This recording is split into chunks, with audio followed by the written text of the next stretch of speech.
NBC 10 News starts with breaking news. And that breaking news right now at 11, a massive fire has broken out at an assisted living facility in Fall River. Good evening, everyone. Thanks so much for joining us at 11. I'm Sam Reed.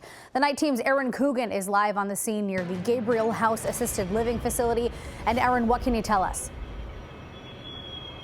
Yeah, well, Sam, as you can see, it's still a very active scene here at the Gabriel House. Again, as you mentioned, this is a 3-story assisted living facility here in Fall River, primarily for older folks, folks with disabilities. Now, to give you an idea of what we're working with here, in the past 45 minutes or so that we've been here, we've seen at least a dozen ambulances coming in and out, transporting some of those residents to area hospitals. This was a fire that was upgraded to a 4-alarm fire within the last 20 minutes that we've been here, with several reported injuries that not only we've been seeing being transported in and out of the scene, but we've also been seeing as some of those crews have set up a triage right here for some of those lesser injured but maybe still monitored patients that were coming out of the building here. You can see, if we come back to the actual facility, that the main smoke damage is in that middle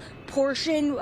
Those that are familiar with the building say that's the office area, and then those 2 buildings on the side of that center facility are the actual apartments, about 100 apartments in this facility. So you could imagine the difficulties and the amount of manpower it would take to make sure that all of these folks could get out safely. Again, we did see some pretty quick rushes into ambulances to local hospitals. This is being considered a multiple injury event. Again, we don't know the extent of those injuries, the severity of this fire, because all of those crews, all of those firefighters are still working very hard right now to make sure that everybody is as good as they can be. Of course, as more information comes into our newsroom, we're going to be right here on scene learning it all for you, and we're going to have it online and on air at turnto10.com. For now, we're in Fall River. Aaron Coogan, NBC 10 News. Follow that breaking news at 11. That fire at the Gabriel House in Fall River continues to burn. Let's check back in with the night team's Aaron Coogan. She's still live on the scene with the latest. Aaron, what are you seeing over there? Yeah, well, Sam, now just over an hour since those initial calls were placed to report the fire here at the Gabriel House. And as you can see, it's still a pretty active scene, but those crews that remain on site have really slowed down their pace. We still have firefighters going in and out of units, checking once, twice to make sure that everyone is out of the building. But again, the pace of everything here, the crews, the surrounding people, the witnesses, it's all kind of taking a breath in and a breath out. But again, a lot slower than what we were looking at about 30 minutes ago. That's when we were still seeing about a dozen ambulances coming in and out with stretchers, taking injured patients, residents here at the Gabriel House to local hospitals. Again, the Gabriel House is an assisted living facility for older folks, for folks with disabilities. So it was a really big team effort to get everyone out, make sure that everyone was out of their units. Earlier, when we were coming down to the scene, we heard over the scanners Fall River Police, Fall River Fire calling all of the neighboring units to come in and pitch in for their help. So in about 30 minutes, the scene has really calmed down. And of course, we're going to stay here learning more about the extent of injuries and damage. And we're going to have it online and on air at turnto10.com. We're live in Fall River. Aaron Coogan, NBC 10 News. We're continuing to follow breaking news out of Fall River. We're going to send things back to the night team's Aaron Coogan, who has been covering a massive fire at the Gabriel House in Fall River. Aaron, what are the latest developments with this fire? I know you guys have been there for roughly, a half hour. Yeah, well, Sam, we know this is a multi-injury event. Up until about 30 minutes ago, we were seeing ambulances come in and out of the scene, rushing patients, residents here of the Gabriel House to local hospitals. We were seeing some of their injuries wrapped in cloth, in gauze, burn injuries, smoke inhalation injuries. We also still have folks that are under medical evaluation here on site. Some of those lesser injuries in a emergency triage situation set up right across the parking lot of the Gabriel House. Now, to give you a little perspective as to what the Gabriel House is, it's an assisted living facility, folks that are older, those folks with disabilities. So this was a real hands-on effort for first responders and emergency personnel to come in, make sure that everyone was out. Of about 100 units, they were calling for mutual aid from around the area, everyone to step up. And again, this has been an active scene now for about an hour and a half. And of course, as we learn more information about maybe the cause of the fire, the extent of injuries, we're going to have it on air and online at turnto10.com. We're live in Fall River. Aaron Coogan, NBC 10 News. NBC 10 News starts with breaking news. As you can see, this is a fairly massive structure, massive facility. It housed nearly 70 people. Nobody even knew it was happening. And when it happened quickly. These are people who were not able to move themselves. We lost 9 folks last night in this terrible tragedy, and our hearts and our sympathies are with their families. This is a very extensive investigation. It's going to take a lot of time. I'm just glad I got out and I'm alive. An horrific deadly fire in Fall River. The city of Fall River and the state of Massachusetts grieving the loss of 9 people tonight. All of them residents of Gabriel House Assisted Living. Dozens more are recovering. We have Team 10 coverage tonight of this tragic story. Good evening. I'm Patrice Wood.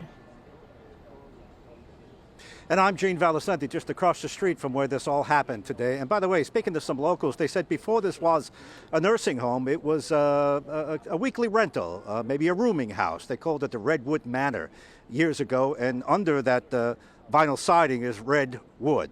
All right, some of that vinyl siding is melted off tonight after this terrible fire that, as you said, claimed the lives of 9 people. I've got the names. Let's put them up on the screen. 64-year-old Rui Albernaz.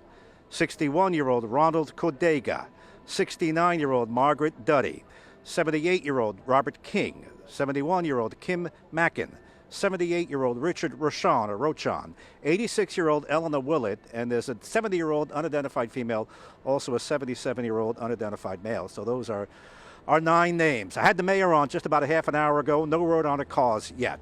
And the mayor really didn't want to take the bait from the firefighters union that is complaining that they were short-staffed and went so far as to say more lives might have been saved. Mayor said, not the time to play politics. I won't do it. I won't take the bait. All right, let's kick off our Team 10 coverage now. NBC 10's Molly Levine nearby. She actually caught up with some of the survivors who made it out. Molly. Well, Gene, 35 residents who didn't need immediate medical attention were brought here to the Tomeo Center. It's acting as an emergency shelter. Well, just moments ago, 20 of those residents were loaded onto a trolley and then transported over to a nearby nursing home that had the space for them. For those remaining 15 people, the mayor says that they will have someplace safe to stay tonight. I spoke with residents over here, and it's very emotional. My whole family's gone, except for me. And when I opened my room door, the smoke just hit me right in the face. Resident Al Manza face to face with a deadly fire at the Gabriel House Assisted Living in Fall River. Police officer helped me out. Did he carry you? I walked. Disabled, uses a walker and on oxygen to help him breathe. He managed to leave his second-floor apartment, walk down a flight of stairs, and escape. I didn't think that I was going to make it either. With nothing but the clothes on his back, now thanking first responders for going back in and getting what means most to him. A small urn. Somebody went back to the building and got it. And that's worth the Michelangelo's Sistine Chapel. Because that's all I got of my daughter. Emotional, traumatized. Fireman came in, busted the window, banged on my door. Get out, get out. But grateful to first responders. The first responders did an excellent job. You got to give them credit, pulling them out of windows. A friend of mine lived on the 3rd floor, and I kept telling him, get him out. He's blind and handicapped. And they got him out. They got them out, thank God. And the mayor vows everyone will have someplace safe to stay. I'm just glad I'm glad I got out and I'm alive. We know about 30 residents were taken to the hospital, and the mayor says he's going to keep in contact with them to make sure when they're released, they have someplace safe to go. And Gene, I also want to mention that there is a GoFundMe. We have that link on our website. It's turnto10.com. There's already $16,000 raised, more than that, for these victims of this fire. It's just devastating, and I want to pass it back to you, Gene. For now, I'm Molly Levine from Fall River. All right, Molly, thanks. Well, let's continue our coverage now. The mayor told me he's been here. He knows people who live here. He hasn't been inside, but he's been up on the porch. He knew of this place. It's been here for years. And the configuration and the layout, 3 floors, is going to play a lot into the investigation because the first floor is really below grade. I wouldn't call it a full basement, but it's below grade. So these people had to lift themselves up to get out. Impossible. Tough to do for somebody who's in shape, a younger person. Impossible to lift yourself up. Up on the second floor, lift yourself up, then drop down. Can you imagine a firefighter trying to lift dead weight to get you out? It all plays into the story that unfolded here. Terrible story. All right, on scene early today, NBC 10's Gabriel House. She's right across the street, and she has been here to catch up the action and the administrators who stopped by and the politicians too. Turn it over to NBC 10's Gabriel House. Go ahead, Gabrielle.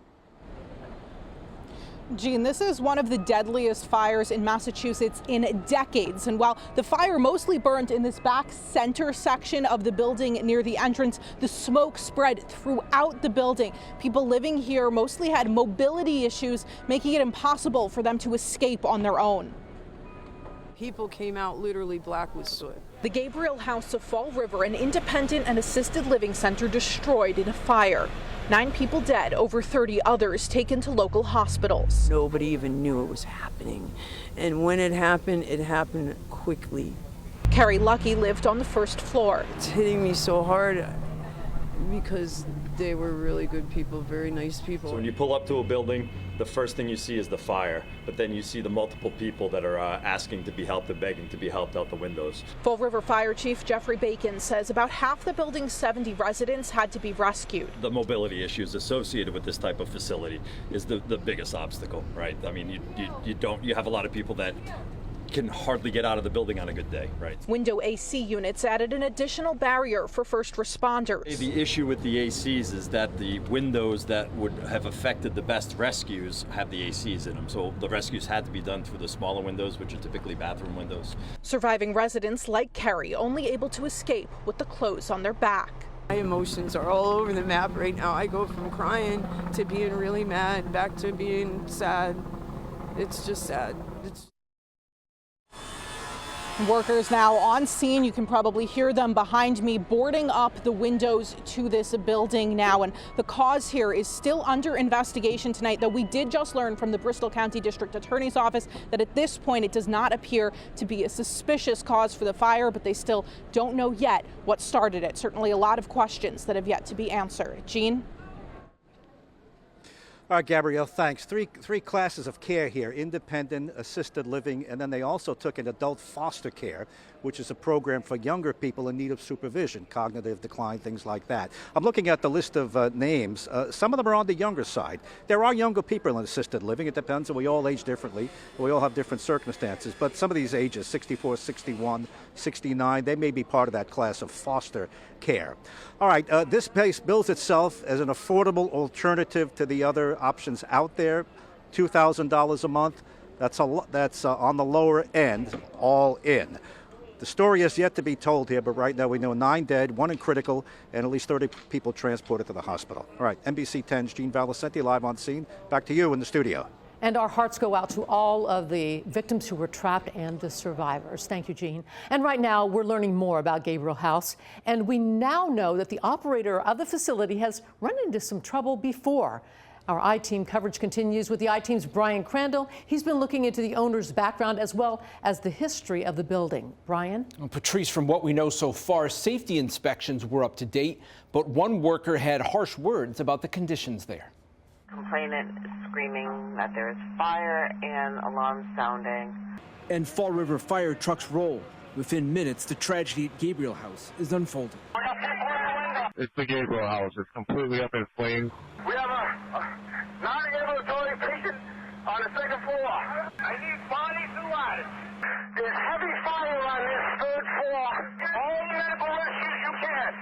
And now questions about what went wrong and some finger pointing. I'm embarrassed to say I work there. Deborah Johnson tells us she's worked as a certified nursing assistant at Gabriel House for 4 years and complained about the conditions. They should have been shut down a long time ago. The city building inspector's office provided us the inspection approval for Gabriel House 9 months ago, which deemed the means of exiting the building were acceptable. The inspector's office, like the fire chief, told us the building has sprinklers, but it's not yet known if they activated. Johnson claims there were no evacuation plans. There was none of that. None of that. How long did you work there? No practices. City records also show the building is 61 years old, with 88 bedrooms and a kitchen on the first floor. State records list the president and manager of Gabriel Care as Dennis Exgorn. NBC 10 was told this was him at the scene this morning, but he wouldn't talk to us. He's not returned my message. Court records show he was indicted in Bristol County back in 2012 for allegedly offering and paying what were called $150 kickbacks to patients on state aid to refer other patients to Gabriel Care, but prosecutors later dropped the case. This man needs to be charged. Okay, he needs to be charged. We've lost lives. They were not living under good conditions. He never came around. You know when he came around? Rent day. He came around to collect the rents. That's all he came around for. Didn't fix anything. And again, we have not heard back from him. We've also asked the Fall River Fire Department for its inspection records of Gabriel House. The people in charge of those records had been working overnight and through the day on the fire and told us they didn't have those records available now. And the fire chief said inspections are done quarterly and that the facility was compliant. I'm Brian Crandall, NBC 10 News. NBC 10 News at 6 starts right now. Do you think you had enough firefighters on scene? That's a trick. You could have had 100 firefighters show up on that scene and it wouldn't have been enough. Now at 6, the investigation into the assisted living fire in Fall River is intensifying tonight. Leaders on all sides talking about the city's response to the tragedy while also praising first responders. Good evening, I'm Patrice Wood. I'm Gene Valicenti. The union came out swinging, blaming a manpower shortage and even going as far to suggest more lives could have been saved. NBC 10's Gabriel Caracciolo catching up with the mayor again and the chief in the aftermath of the fire and now a smoldering war of words. Gabrielle? People have been bringing balloons, flowers, and candles here to the Gabriel House. It is all boarded up behind me with 9 people dead and about 60 others displaced. There are still a lot of questions that people want answered. The firemen put a ladder up and broke the window. As the Gabriel House of Fall River filled with smoke Sunday night, dozens of residents needed to be rescued. I was going to say, just leave me here, but he broke the window and got me out. Their actions undeniably heroic. We did the best we could with what we had, and what we had was not enough. 9 of the nearly 70 people living at the independent and assisted living facility died. But the firefighters union says there could have been a better outcome. Lives would have been saved if the Fall River Fire Department was adequately staffed. I asked the mayor. This is just not the time for politics, which is what this is. And the fire chief. Do you think you had enough firefighters on scene? That's a trick. You could have had 100 firefighters show up on that scene and it wouldn't have been enough, right? So when you have a scene like that, you can't plan your staffing based on a 40-year worst case incident, right? There's nobody that could do that. But I'm proud of the 35 firefighters that showed up. I can't disagree with the union's assertion that if there were more firefighters there, that we could have done things more efficiently and better. Another 30 firefighters from surrounding cities and towns also responded, first going to the city's fire stations, then to the scene. Is there more that can be done to bring in outside firefighters? Yeah, absolutely. We certainly will be looking into whether it was more appropriate for them to go directly to the scene at that fire. As the response is reviewed, survivors and their families continue sharing their gratitude to every firefighter on and off duty that showed up to help. Fighters, just so happy about what they did yesterday. I'm going to get emotional because it's just amazing.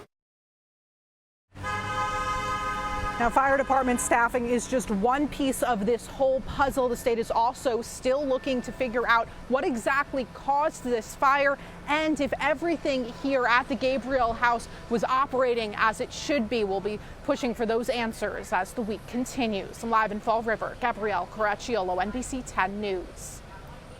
I'm so blessed, and I got an angel like on my back, a halo around my head or something, because how did this happen? How could I be this fortunate? Well, she's a 5-year resident of the home, and she tells us by dint of fate, she was elsewhere when the fire broke out. NBC 10's Molly Levine has that woman's story tonight. Picks up our coverage again from Fall River. Molly?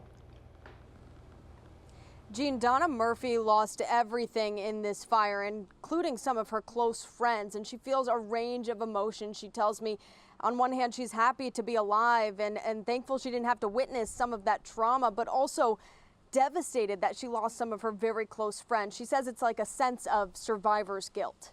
I wanted to be with them. I didn't want to be on the outside looking in. Donna Murphy was at her granddaughter's house Sunday night babysitting when she decided it was getting late and she'd just sleep there. First time in 5 years that I was not home. Granddaughter broke the news to her, showing her the devastating photos and videos from the scene. Her home for the last 5 years on fire, filled with smoke. Her friends trapped inside and yelling for help from the windows. It's like a bad dream. I'm going to wake up from this and I'm going to be okay and they're going to be okay. It didn't work that way. The fire claimed the lives of 9 people and sent about 30 to the hospital. And several survivors told me they believed it would be their last day on Earth. Mayor Paul Coogan says they're now in a number of nursing homes in the area that had the extra space. People's lives have been affected in a horrible, horrible way. Not that mine has not been affected, but I don't have to be traumatized again and again and again about how am I getting out? Who am I going to save? 7 of the 9 victims have been identified, and Donna says she's still waiting to hear from her close friend, Stephen. And I know if his family sees that, they know who I'm talking about. He had a motorcycle. She describes her feelings as survivor's guilt. When I'm alone by myself, that's all I think about. What happened? How did it happen? Why wasn't I there? Why couldn't I help? But what she does know is that the community has stepped up in a big way. Material donations have been pouring in, and a GoFundMe organized by the Firefighters' Wives Association has already raised $40,000. It's mind-boggling, the whole thing. From the fire, the fact that I wasn't there, to the fact that I'm standing here, to all the help that we've been given. And Donna, you know, she is staying with family and has a good support system, but the same cannot be said for all of these survivors. A link to that GoFundMe is going to be on our website, turnto10.com. I'm live from Fall River, Molly Levine, NBC 10 News. And people are donating. Meanwhile, the NBC 10 I-Team discovered some interesting information about Gabriel House. This is regarding its last recertification. It was non-compliant with several state regulations regarding documentation. NBC 10 I-Team reporter Tamara Sakarsik shows us what she found after combing through that last compliance review. Assisted living facilities are recertified every 2 years in Massachusetts, so that means members of the Executive Office of Aging and Independence haven't been in that facility since 2023. Now, this compliance report shows during that visit, the facility was in violation of 7 state regulations, most of them connected to missing documentation. For example, staffers are supposed to keep a 90-day log of resident care, but Gabriel House employees allegedly failed to consistently document each 24-hour period.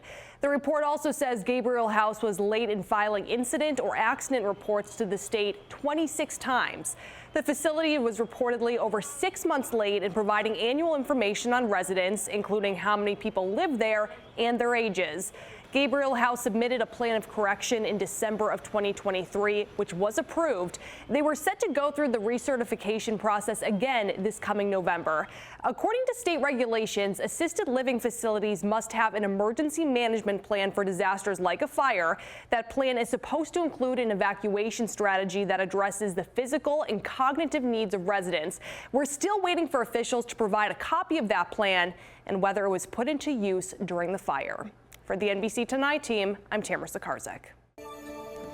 Authorities have identified the 8th victim of Sunday's assisted living fire in Fall River. He's 77-year-old Joseph Valansky, and we've learned that 2 surviving residents are now in critical condition. And now this, fresh from a stinging union criticism, the mayor is meeting demands for more firefighters on a truck. NBC 10's Gabriel Caracciolo kicks off our Team 10 coverage live from City Hall. Gabrielle?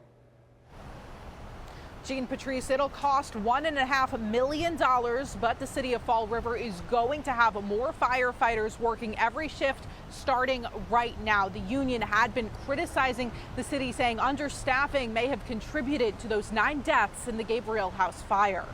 When it's slammed in your face like this crisis, it brings it to the forefront. In response to the deadly Gabriel House fire, Fall River is adding 3 firefighters to each shift.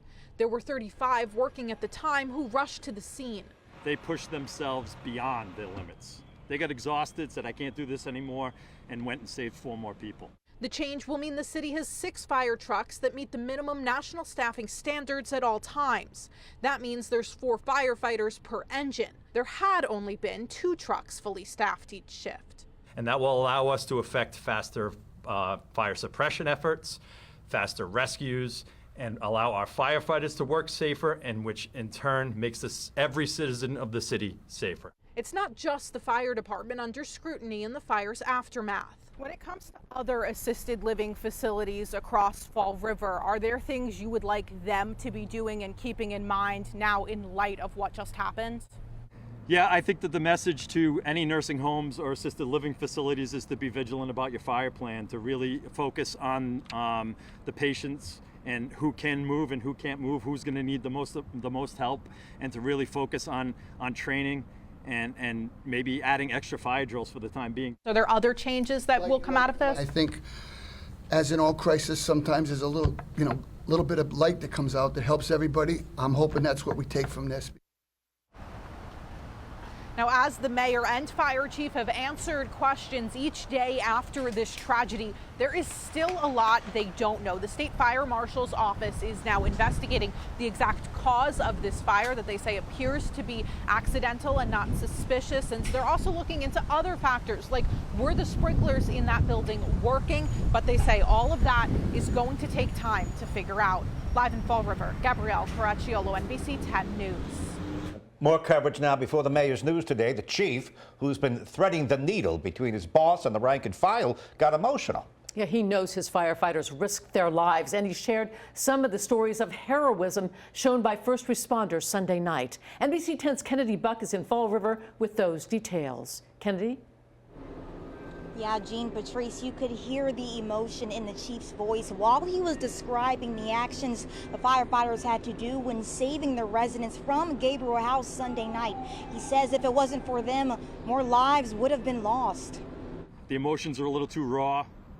The stories are a little too vivid. Fall River Chief Jeffrey Bacon, trying to describe the night of fire, killed 9 people at an assisted living facility on Oliver Street.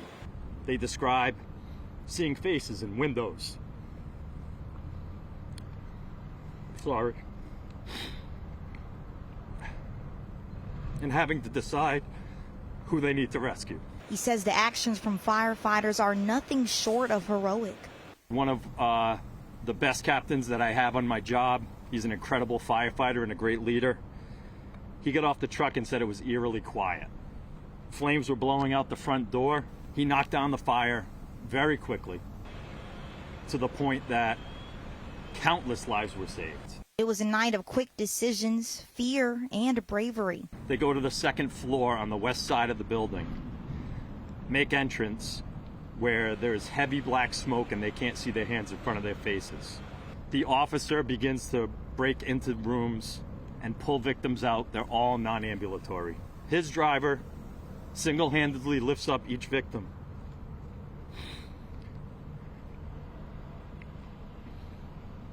Puts them on his shoulder. The chief says if tasks were done differently, the outcome would have been worse. There's no doubt in my mind that that fire was destined to kill 50+ people. And that the firefighters from Fall River saved all of those lives. And as you can probably see behind me, there's a memorial starting to grow right here at the entrance of the assisted living facility to remember those 9 lives lost. There's also multiple fundraisers and events that will be held this week in their honor. For now, live in Fall River, Kennedy Buck, NBC 10 News. NBC 10 News at 6 starts right now. I credit those police officers. I spoke to them the night of the fire and said that was absolutely amazing what I watched them do. That's not their job. Fall River Police released body camera video from the Gabriel House fire Sunday night. This is our first look at their efforts on scene. Meanwhile, authorities have also confirmed a 10th death in the fire. 66-year-old Brenda Cropper had been in critical condition since the night of the fire. She passed away yesterday. Our Team 10 coverage of this deadly fire continues tonight from Fall River. Good evening. I'm Emily Voles. And I'm Gene Valicenti, and 6 o'clock straight up, the bells from the hospital chapel have just begun to toll. A comforting sound maybe for this neighborhood that's been so shaken. Now, the news today had to do with the police body cam that's been released. You know, this is the flip side of the body cam story. We usually watch that to see if the arrests were done by the book, if there are any problems. But in this particular case, we see the testimony to how hard these police officers worked when they got here first, and then the firefighters will follow them. I have 3 short clips that I want to share with you. Let's go to clip number 1. This shows a Fall River police officer literally kicking down the door. Some of these doors were locked. They had to kick them down, and you can hear them. They're trying to be as kind as they can to the shocked people inside the room. But let's go. We've got to go. There's a fire. At one point, you see the flashlight darting around the room, and then a firefighter also forcing his way into a door, breaking it down with an axe. That's clip number 1. All right, now let's go to clip number 2. Clip number 2. This shows a Fall River police officer up on the balcony area over here. He approaches a man with a walker, and he says, you know, I've got to help you down the stairs, one step at a time. Now, if you know anybody with a walker, you know how reluctant they are to give that up. So I hope he got it back in the end, or he has a new one. When they get down to the second floor, other police officers are gently helping him outside. But what a traumatic few minutes that must have been for that man. And finally, this third clip that I want to share with you is showing a Fall River police officer meeting firefighters at the bottom of a set of stairs. And the firefighter literally is carrying someone over his shoulders, just like they train in the academy. Lift them up, carry them out, because time is of the essence. And then eventually puts the man down and the police take him away. These are quite the clips released from this body cam video today. 6 minutes. We're going to get more, we hope, at some point to really tell the story. Now, let me bring in NBC 10's Gabriel House, who's been going over inspection reports, but more importantly, you're meeting with survivors who also have their stories to tell. Yeah, Gene, all week we've seen survivors, some of their families, some of the victims' families, and even some workers, people who used to work in this building, stopping by and just taking in the aftermath. Some of them gracious enough to stop and share their stories with us today. It's been tough. Back at the place he called home for 8 years, Mike Pimentel is taking a moment. I have to come back and pay my respects to the people who died. I have to. It's in my soul. You know, I mean, these people were friends for many years, and it's hard to process that they're gone. Sunday's fire killed 10 and sent more than 30 others to the hospital. I mean, if I was on another floor, I wouldn't be talking to you right now. The Gabriel house is fenced off, but looking at his bathroom window, the nightmare comes flooding back. Huge fire. Big fire. Behind the boards are broken windows and doors. Police! Police-worn body cameras capture officers assisting in the rescues, forcing their way inside to get people out. At one point, you can hear police officers calling firefighters over to help, then braving the smoke themselves. Hey, cover your mouth. There hasn't been a fire of this magnitude in 40 years in the state of Massachusetts. So I certainly have never seen anything like that. That was absolutely amazing what I watched them do. That's not their job. In the video, you can hear smoke detectors in the building are going off. 2 weeks ago, we had just finished replacing all the smoke alarms in the rooms. Nelson Gonzalez says he was hired 8 months ago to do maintenance. We were improving into the buildings. We can see there were also sprinklers inside. Investigators are still working to determine if any went off. Mike says he heard the alarms, but like many people living there, he couldn't get out on his own. I got in the chair and I went out, and there was no emergency lights on whatsoever. The smoke was very thick. I'm having a heart, so I got back in a closed door and I went to my bathroom. I pushed the screen out, and by that time the fireman was there with the ladder, and he did a tremendous job. Yeah, just a really emotional day for some of these people coming back and just taking it all in, Gene. Now, there's a real paper trail here. There are going to be hundreds and hundreds of inspection reports to pour over.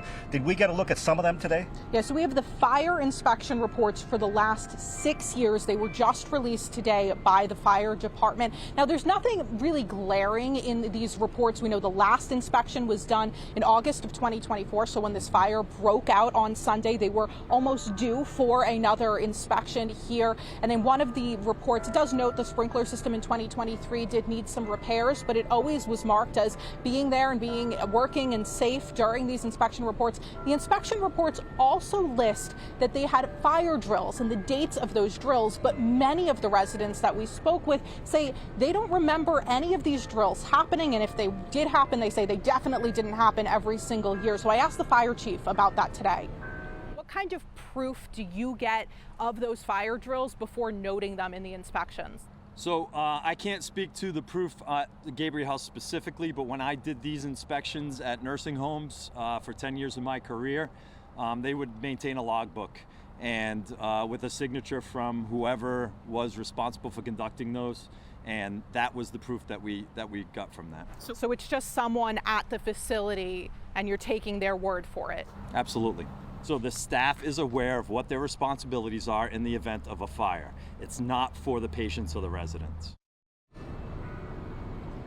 And the chief did say, Gene, he does hope that changes come out of this. We know it's a lot more regulated at nursing homes compared to assisted living facilities like this. So while they are taking the facility's word for it, and they say residents may not have known if these fire drills were taking place, hopefully moving forward, they say there's a better process in place. NBC 10's Gabriel Caracciolo with that part of the story. If you'll just hand the mic to Kennedy Buck, I want to bring her in. If anything good comes from this, it will be that anybody who's in charge of an assisted living will redouble their efforts now. If they've been doing fire drills, they'll make sure they do them maybe more regularly. All right, this leads me to Kennedy today. You actually visited another assisted living facility nearby, and what are they doing today? Kennedy Buck. Yeah, Gene, I visited Taunton and Raynham, and leaders along with assisted living facility staff, they're telling me that they're actually placing their emergency plans under a microscope so tragedies can be avoided in the future.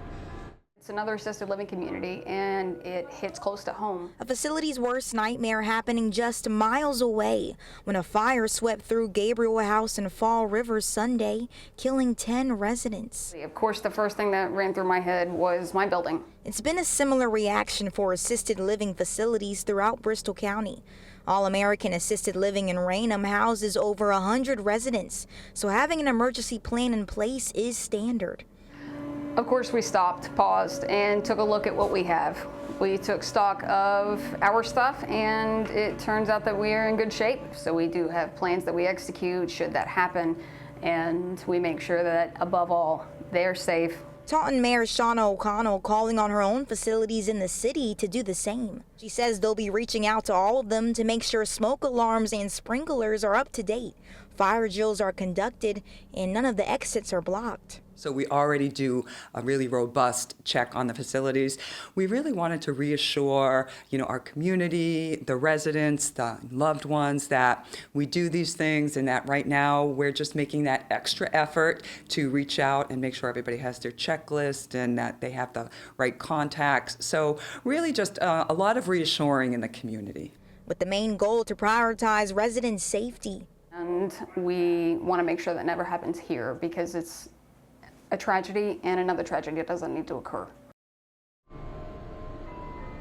And I'm told that All-American Assisted Living Facility in Raynham, they actually did offer housing to victims, but they were told that every one of them has been placed. They're still accepting donations to families and loved ones. So that's good to hear that assisted living facilities are doing their job, kind of looking at these plans in place to make sure that, that tragedy won't happen in future places. And I imagine their residents are also asking, maybe, can we do a fire drill? Can we do another one? They must be nervous too. NBC 10's Kennedy Buck, thanks. All right, I'm going to just step toward this side of the camera because I want you to notice that Mylar balloon that's waving in the wind at the end of the security fence. That's for Rui Albernaz. And I remember reading his name on Monday when I was out here and that first list of names came out, Rui Albernaz. And that's from a favorite person at a Dunkin' Donut he would go to. He was a real neighborhood kind of a guy, liked to play the lottery. like to go to Dunkin' Donuts. And if you read his obituary, it is so typical of so many of the Portuguese immigrants who came to Fall River from either the mainland or from the Azores. Rui Albernes, 64 years old, Fall River. Emigrated in the 70s from São Miguel. Worked in the Shelburne Shirt Company, which is one of the biggest employers across town here. That went out of business, but the mill is still there. After that, went to work as a dishwasher, local restaurants. Worked at the Venus de Milo. Known for an infectious laugh. Liked to dance, liked to play the lottery, and liked to go to the Dunkin' Donuts. So you'll be reading all of these stories, 10 of them now, as this story continues to unfold. I'm Gene Valicenti in Fall River. Now back to you, Emily, in the studio. Gene, thank you. New developments tonight in the Gabriel House assisted living fire in Fall River. The Bristol County District Attorney now says 66-year-old Brenda Cropper is still alive. Due to what they call a miscommunication, her death was reported in error yesterday. New tonight, an unnamed victim's family has retained the law firm Morgan & Morgan to investigate the deadly fire. And Massachusetts Governor Maura Healey today announced a statewide fire and safety initiative to evaluate all 273 assisted living facilities in the state. The fire is also putting fire department staffing levels under the microscope. We're comparing now how other communities staff their trucks. NBC 10's Gabriel House live in Fall River to kick off tonight's Team 10 coverage. Gabrielle? In the wake of this tragedy, the city of Fall River acted quickly. Today, there are more firefighters working than there were on Sunday night when that tragedy struck here at the Gabriel House. And we wanted to know how other departments across southern New England are staffed. Here's what our investigation found. More firefighters keeps the public safer and keeps firefighters safer. That's the bottom line. Firefighter Rich McKinnon is the president of the Professional Firefighters of Massachusetts. We're rolling the dice every day. We saw that in Fall River with the unfortunate events. He says fire department staffing shortages have been a long-standing issue, now highlighted by the deadliest fire in the state in 40 years. Out of the 238 locals that I represent, probably 90% of them are not adequately staffed. The National Fire Protection Association says there should be a minimum of 4 firefighters working on each engine. At the time of the Gabriel House fire, some Fall River trucks only had 3. Now you basically have 2 firefighters because the engine driver has to maintain water supply, make sure that the hoses or the lines are coming off the engine and adequately supplied, while the other 2 go in and try and attack the fire. In Fall River, that's now changed, but many other departments are still short-staffed. Fairhaven has 2 firefighters on each fire company. Westport, 2 firefighters on a fire company. Attleboro has 1 officer and 2 firefighters. Seekonk, 2 firefighters on a piece of apparatus. What's the importance of having at least 4 firefighters on each engine? The importance of having 4 firefighters on each engine and ladder truck and piece of apparatus is the effectiveness of what we need to do to achieve our tasks. We go after life safety first. Whatever we can, whoever we can save, that's our first. And then we go into attack mode to the fire and mitigate the fire or whatever the incident is. Absolutely. But every incident is different. And we did find that both the cities of Providence and the city of New Bedford do meet that minimum staffing standard of 4 firefighters per engine company. Live in Fall River, Gabrielle Caracciolo, NBC 10 News. Well, Fall River's community is coming together tonight to help the victims and survivors of that fire. Yeah, nearly 40 restaurants are hosting a joint fundraiser tonight at the St. John's Club. NBC 10's John Perrick is live at the fundraiser that's just getting underway. Hey, John. Hey, Emily. Hey, Gene. Well, yeah, that fundraiser, it's just getting underway, and I want to show you the line out here. Just look at it from left to right.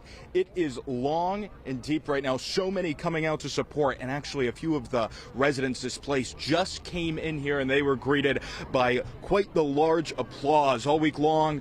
We've seen the community here coming together tonight, another showing of support for those who need it most. Close to 40 restaurants are here tonight to support the victims of Sunday's deadly fire. The fundraiser just started at 6 o'clock here at the St. John's Club on Rodman Street in Fall River. The event is called One Night, One Cause, One Community. There's live music, DJ, food, and raffles, and 100% of the proceeds will go directly to the families in need.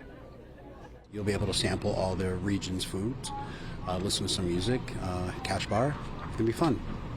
It's a little chaotic, but I sold it as that. So we had 3 days to put this all together, and there was a lot of involvement. So it's just a bunch of community coming together and enjoying time together. And another look here at this massive line outside of the club tonight. The organizer tells me the goal is to raise $100,000. And as you can see, so many here trying to support that goal. I'm live in Fall River. John Perrick, NBC 10 News. John, thanks. And you know, a GoFundMe campaign in support of the Gabriel House fire victims, it has collected so far $67,000 through hundreds of donations. We've posted that link as well as other ways you can help on our website, turnto10.com.